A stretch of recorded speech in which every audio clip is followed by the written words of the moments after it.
evening.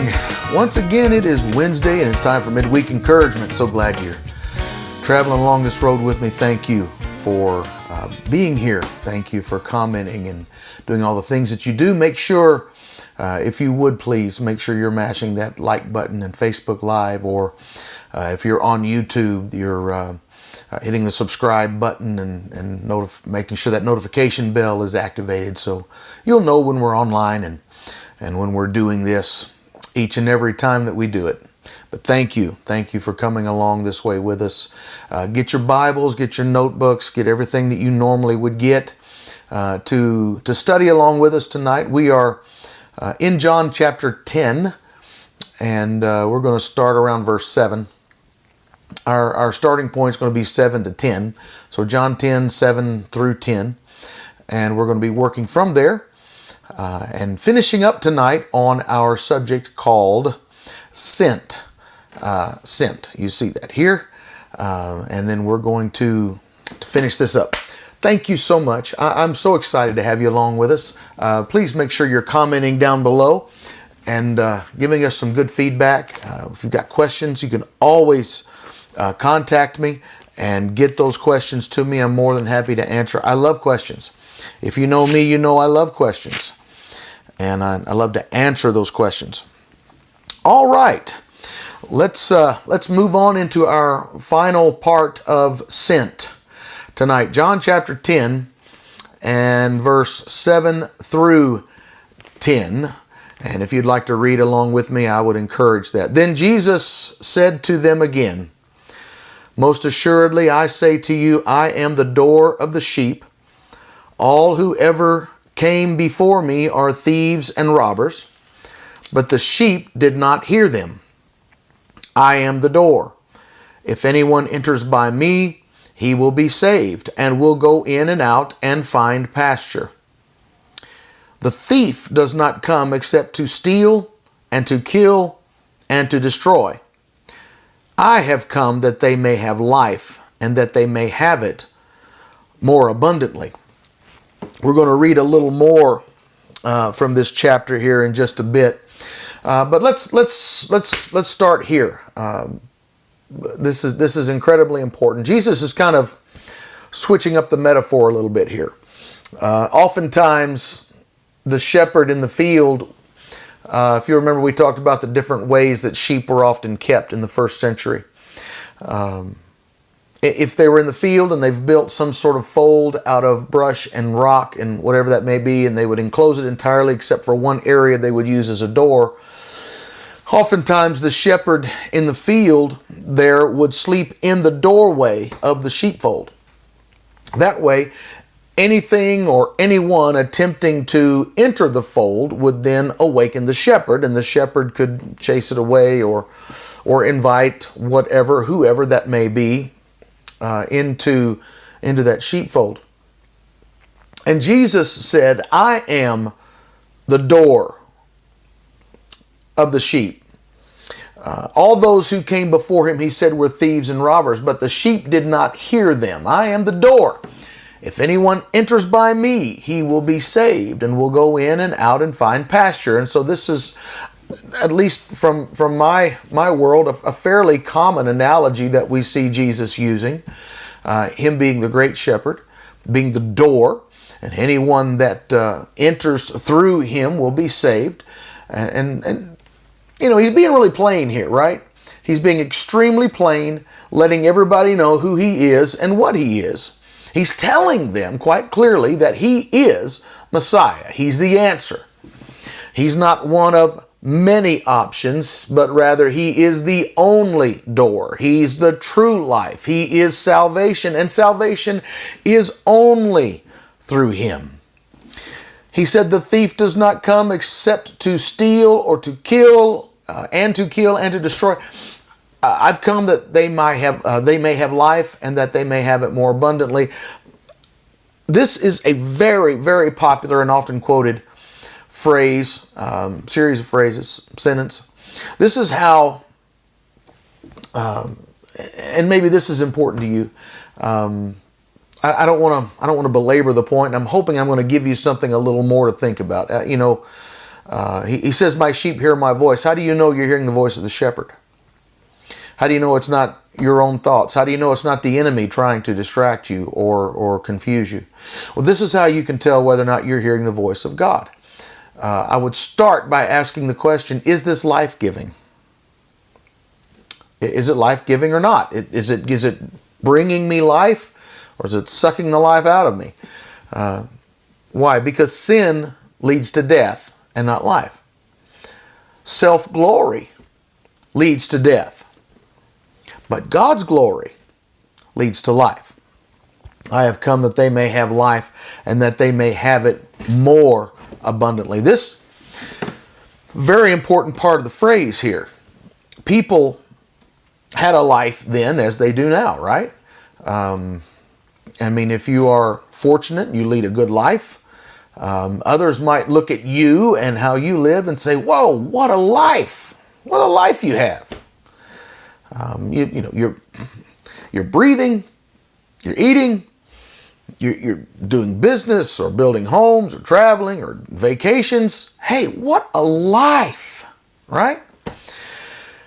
In the first century, it might be good to remind you that they didn't have electric bills, they didn't have gas bills, they didn't have cell phone bills, they didn't have garbage pickup bills. Oftentimes they didn't even necessarily have a mortgage bill. It was different. What a life, right? In a lot of ways, they had a better life than what we might have in regard of their debt load, I suppose. And yet Jesus is saying he came that they may have life and that more abundantly. So understand, you got the audience he's talking to, and then there's Pharisees there. And so apparently the Pharisees were not giving life. They were giving the people religion, but they were not giving them life. Now, some people believe that they can achieve the life that they want merely by conforming to some religious system.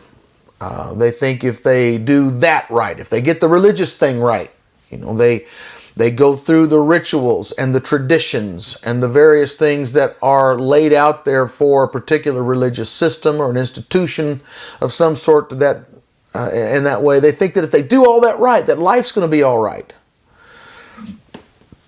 And that's just not true. It's not true. Real life is only through Jesus. And that's why you hear me often stress the importance of a personal relationship with the Lord. If you want to be a disciple of Jesus,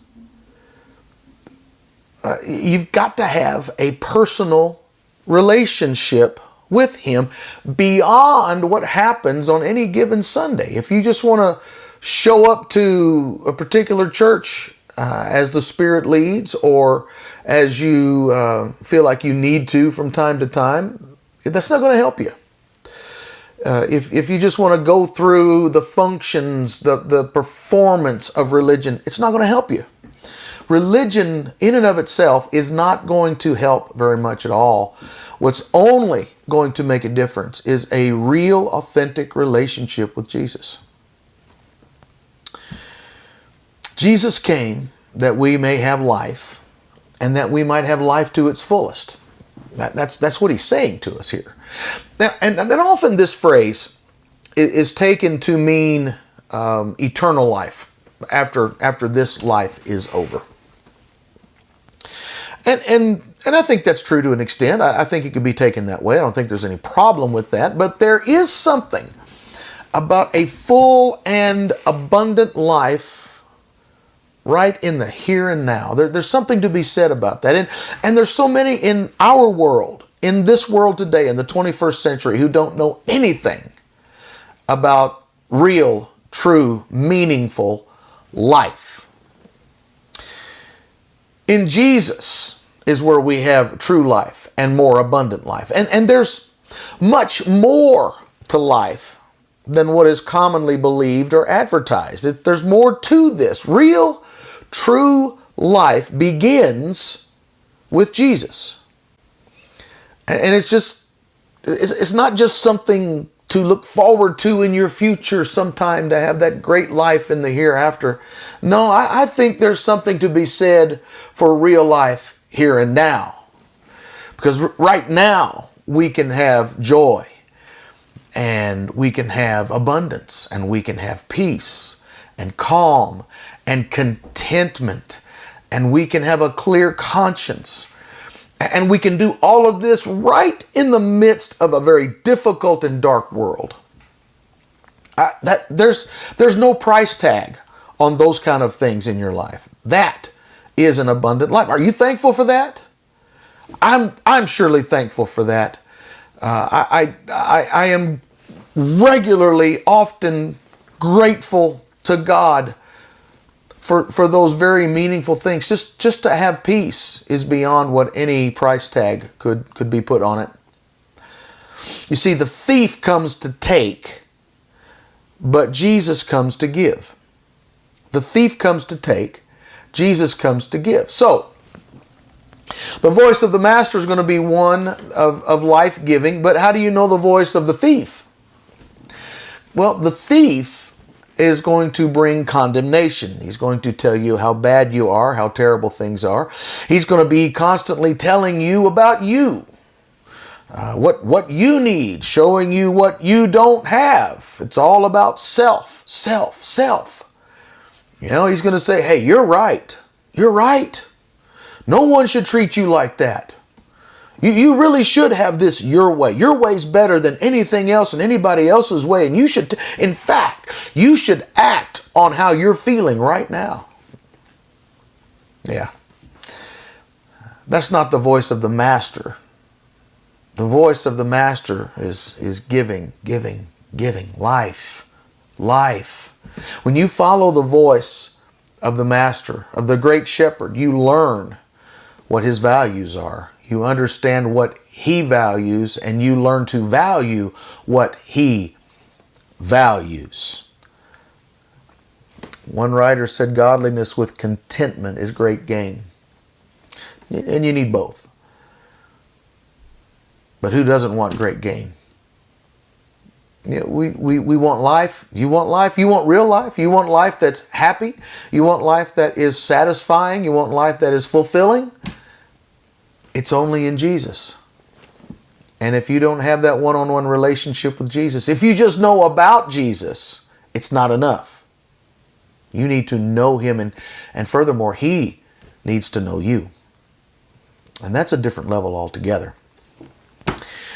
Next verse, John 10 and 11, says this: I am the good shepherd. The good shepherd gives his life for the sheep.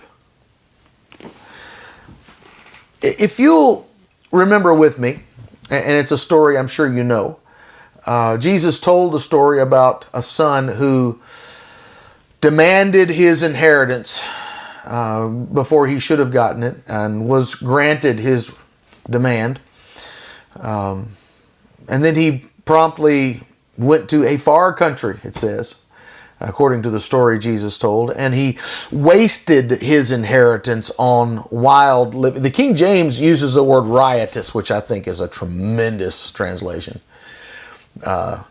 He wasted his living he wasted his inheritance on riotous living. So if you're looking at him, if you were there with him in the story, and you're looking at him in that day, like his newfound friends would have been looking at him, while he's living it up and doing everything that everybody ever wanted to do, you would have to look at him and say, wow, what a life he has. He is living it up. He's doing everything that anyone could imagine. But as the story continues, when his money ran out, he also ran out of friends. See, when you're surrounded by the thief does what a thief does. The thief takes. The thief takes and takes and takes until there is no more to take. And then he'll leave you all by yourself to deal with the consequences alone. No money, no health, and no life. You're left alone then to deal with the feelings of emptiness and regret and betrayal and loneliness. You can be in a crowd and still be lonely. But see, that's not what the Good Shepherd does. The Good Shepherd gives his life for the sheep. I want to tell you a story, and this is something that I don't know if they still do this. Happened in 1968. It was a story told about a fellow we're going to call, it's not his real name, we're going to call him Johnny Leo. And a friend of his in the Air Force with him told this story. Vietnam War is in full force, 1968. And so this fella, that's a friend of Johnny's, in order to avoid being drafted by other branches of the military, decided to enlist into the Air Force. He was 18, innocent about the ways of the world. He's young, hadn't had a lot of experience, has been sheltered. There were at least there were 60 of the occupants of Lackland Air Force Base. It's Air Force Base in San Antonio, Texas. Their barracks there where these 60 occupants were quite unique. They stood out primarily because of Johnny and his playful antics, his harmless practical jokes, the things that he liked to do and have fun with everybody. And everybody loved being around Johnny because Johnny was always clowning around. And because he's always clowning around, nobody believed that Johnny had anything serious in him. But there was one day when all of them witnessed the serious side of Johnny, and every life was instantly and forever changed in a moment. You see, as part of basic training, they would go out in early morning formation march. They could always expect it. It was just something they did every day. But this was a Friday, and on this particular Friday morning, as they're marching in formation, they're heading toward the mess hall. They're going to breakfast, and on their way, a shiny metal ball about the size of a human fist came sailing out of nowhere, and it landed a few feet away from Johnny. And simultaneously, as the thing lands near Johnny, the drill sergeant screams out, "Grenade!" With no hesitation whatsoever. Johnny Leo shoved two other recruits away from the grenade, fell to his knees, placed both hands on the grenade, hugged it to his stomach, and lay down on top of it with his eyes tightly closed, mumbling prayers.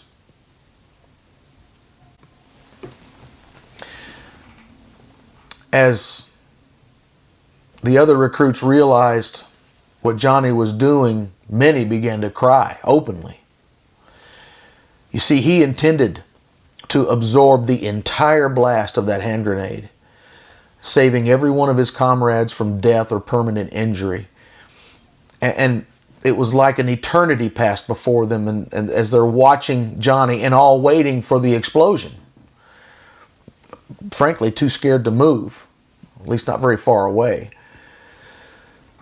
Another drill sergeant came racing in to Johnny. Johnny's still lying on the grenade, his eyes tightly shut, and the sergeant yells at him, "At ease, soldier, it's a fake.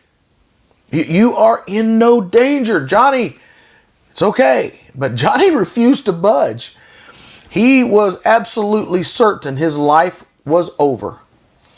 Two drill sergeants had to roll Johnny on his back, forcibly pried his fingers off of that dummy grenade. And once they had done that, one held it up and said, "See, it's not real. It's not real." But Johnny, who had been emotionally at heaven's gate, began to cry and shake uncontrollably, and as did everyone else in the barracks. Johnny was carried off by a couple of sergeants, and they took him to the base hospital to be calmed down, check him out, make sure he was okay. But one of the sergeants confided in some of the other recruits and told them that a few times every year the Air Force personnel deliberately would toss a dummy grenade into a group of raw, fresh, new recruits. And they did that in an effort to search for that one man who would react the way Johnny did. On that Friday in 1968, Johnny unintentionally demonstrated his love for his fellow airmen and showed everyone he had the right stuff and became their hero from that point on. What I want you to hear from this story is that's the spirit of the Good Shepherd. He laid down his life for others. Now, how is this practical? How does this look in the 21st century? Maybe would be a good question. How can we demonstrate the spirit, the very spirit of the Good Shepherd? One way that we can do that is through something that's commonly known as intercessory prayer. Intercessory prayer is this kind of prayer that those in the Spirit may experience from time to time. It's not something that you desire or want to do.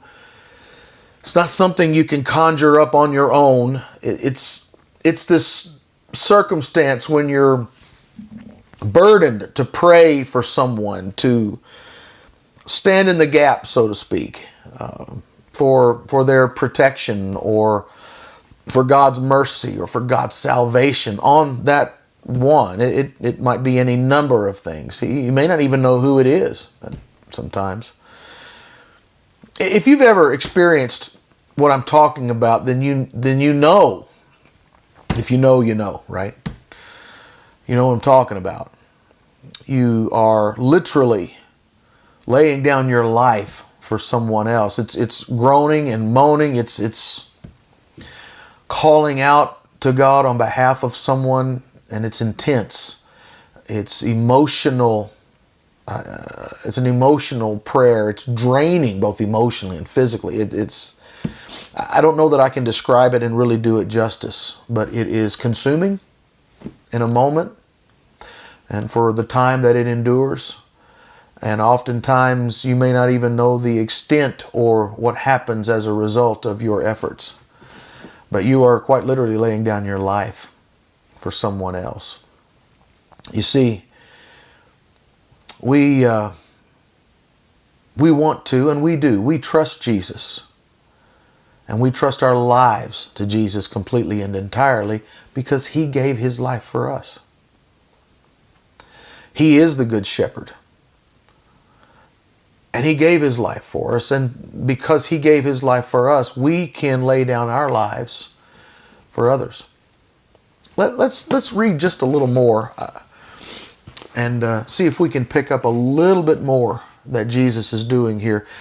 We're in chapter 10, beginning at verse 12. So we'll read 12 through 14 and then try to continue on from there. But a hireling, Jesus still speaking, a hireling, he who is not the shepherd, one who does not own the sheep, sees the wolf coming and leaves the sheep and flees, and the wolf catches the sheep and scatters them. The hireling flees because he is a hireling and does not care about the sheep. I am the good shepherd, and I know my sheep, and am known by my own. A hireling is not the same as a thief and a robber. A hireling is different. The wolf that comes along, that could be any number of things. Could be the devil himself, I suppose. The wolf, the devourer, could be false doctrine. Might even be people. But a hireling is one who is supposed to do good for the sheep, but their heart's not in it. It's the same as a servant or a slave who's only in it for the paycheck. You're hired to do a job. You go in, you do the job, you clock out, and you go home. You don't really care about the outcome. You don't care that much about the enterprise for whom you're working. You really don't. Doesn't matter. Only thing that matters is clocking in, clocking out, getting the paycheck. Now, the son and the hired servant, in this case, maybe we should say the shepherd and the hireling, if you're following my analogy, they both serve. You can't tell much difference between the servant and the son early on in the son's life. But what you find as time goes on is that their motivation is entirely different. Their desires are different. They're radically different. The hireling doesn't care about anything outside of the paycheck on a regular basis. The son cares a great deal because he has ownership. He truly cares about the overall household. He wants the household to prosper and to grow because his inheritance is wrapped up in that household. He has a vested interest in the house. It's his. When the wolf comes, the hireling is like those guys running away from the grenade when Johnny fell on it. And they're thinking, oh, at least I'm safe. I'm safe. I'm back here. And then they look and somebody's laying on top of the thing. See, the good shepherd gives his life for the sheep. Now, understand Jesus is speaking of us as sheep in this time. But he expects us to transition from sheep to also be shepherds. Shepherds of one another. We should care for one another. We should check on one another if we're missing them. We don't see them in a church service, or we don't hear from them in a while. We need to be caring for one another. We are, as shepherds, leading one another to Jesus and into a better relationship with Jesus. And we don't have a slave-serve relationship. We have a son-serve relationships because we are joint heirs with Jesus. If you want to read through the rest, well, I say the rest, the story, I think, comes to some conclusion here around verse 21. And we've read that earlier and said that's kind of tying everything in from the beginning of chapter 9 all the way through 10:21. Continues on with the same sort of talking and teaching. It's good to look through it and read it. I don't have time to finish that tonight. My time is over. And we've completed this with as much as I have time for. Thank you for joining in and making this an important part of your life, an important part of your week. Thank you so much. I want you blessed. I want you to have an abundant life. I want you to be encouraged today. So as always, until next time when we get together, love God with your heart, soul, mind, and strength. Love your neighbor as yourself. Fast, pray, give generously. And now you go and make a disciple.